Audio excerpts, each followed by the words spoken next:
Assalamualaikum warahmatullahi wabarakatuh. Baik, selamat siang semuanya anak-anak.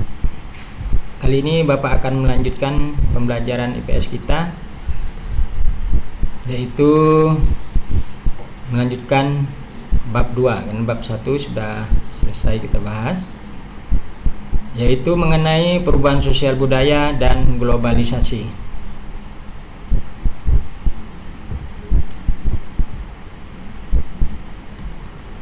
Di sini Bapak akan tampilkan dua gambar yang berbeda, yaitu yang satu gambar anak main apa itu, kemudian yang kedua perhatikan anak main apa, maka ada terjadi dua perbedaan gambar ini. Nah, ini soalnya.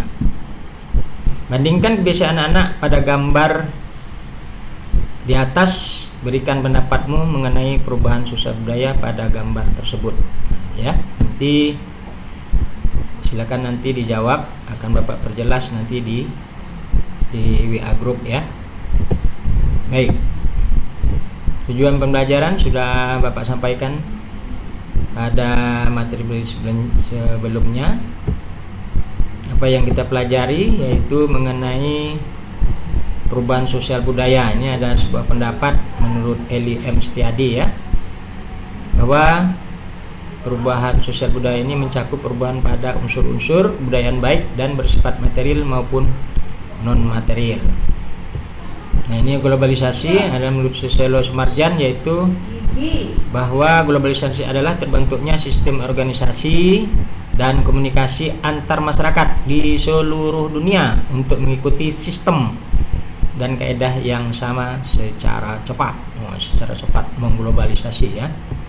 Nanti akan diperjelas lagi. Faktor penyebab perubahan sosial budaya ada dua faktor, yaitu faktor internal, yaitu faktor dari dalam. Faktor di dalam ini ada 4 faktor ya. Pertama dipengaruhi oleh faktor inovasi ya, maaf tertutup itu SI ya, inovasi atau disebut dengan adanya penemuan baru. Yang kedua adalah bertambah dan berkurangnya jumlah penduduk. Yang ketiga pemberontakan atau revolusi. Revolusi ini adalah bisa terjadi perubahan yang sangat cepat. Yang keempat terjadi konflik atau pertikaian, pertentangan. Nah, itu terjadinya konflik. Nah, ini adalah faktor yang dari dalam. Kemudian faktor yang dari luar atau dikenal dengan istilah eksternal. Ada 3 faktor. Yang pertama adalah dipengaruhi oleh budaya masyarakat lain. Yang kedua terjadinya bencana alam, ini dari luar ya, masyarakat lain, bencana alam, terjadi peperangan. Jadi ada 3. Pak ulangi lagi, faktor eksternalnya ada 3, pengaruh budaya masyarakat lain, bencana alam, dan peperangan. Kemudian kita mau lihat faktor pendorongnya. Apa sih yang mendorong terjadinya perubahan sosial budaya? Ini ada 8 faktor. Ada kontak dengan budaya lain, ada sistem pendidikan formal yang maju,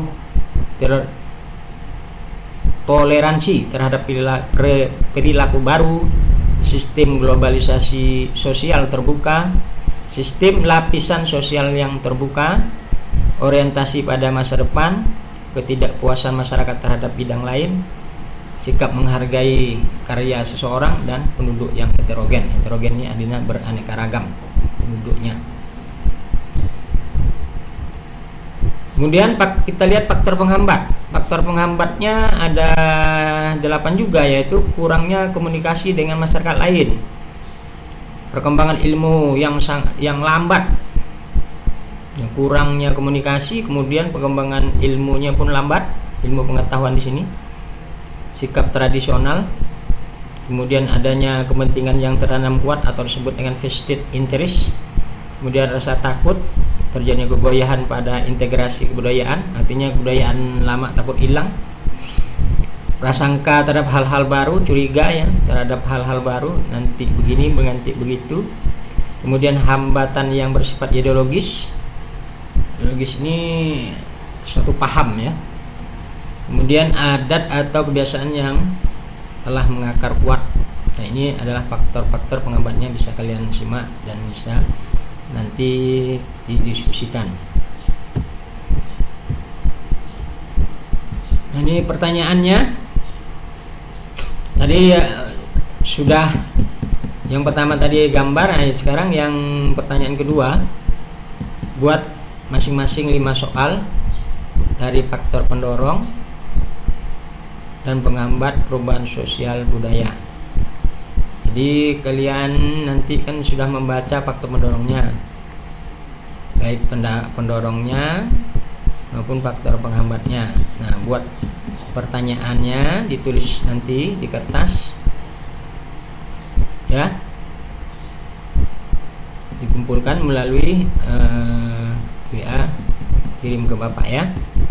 Buat masing-masing 5 soal dari faktor pendorong dan penghambat yang kalian tidak pahami ya. Faktor pendorongnya 5, faktor penghambatnya 5 soal. Kemudian kita lanjutkan proses perubahan sosial budaya. Ini ada akulturasi. Akulturasi adalah proses penerimaan unsur-unsur kebudayaan baru dari luar secara lambat dan tidak menghilangkan sifat khas kebudayaan itu sendiri. Kemudian proses yang kedua adalah terjadinya asimilasi. Asimilasi ini adalah proses peleburan dua kebudayaan atau lebih yang berbeda menjadi satu kebudayaan baru milik bersama. Kemudian proses perubahan sosial budaya yang ketiga yaitu proses terjadinya penyebaran unsur kebudayaan seperti gagasan, keyakinan, hasil kebudayaan atau ideologi dari individu ke individu lain, dari masyarakat ke masyarakat lain. Ini adalah difusi. Bentuk perubahan sosial budaya ini bentuknya ada 4 berdasarkan prosesnya, berdasarkan waktunya, berdasarkan pengaruhnya, dan berdasarkan kemajuan dan kemundurannya. Nah, berdasarkan prosesnya ini ada yang direncanakan, ada yang tidak direncanakan. Kalau waktunya adalah lambat dan cepat atau evolusi revolusi. Kalau pengaruhnya perubahan kecil dan perubahan besar. Kalau kemajuan dan kemundurannya ada yang secara progres dan ada secara regres. Nah, ini yang direncanakan.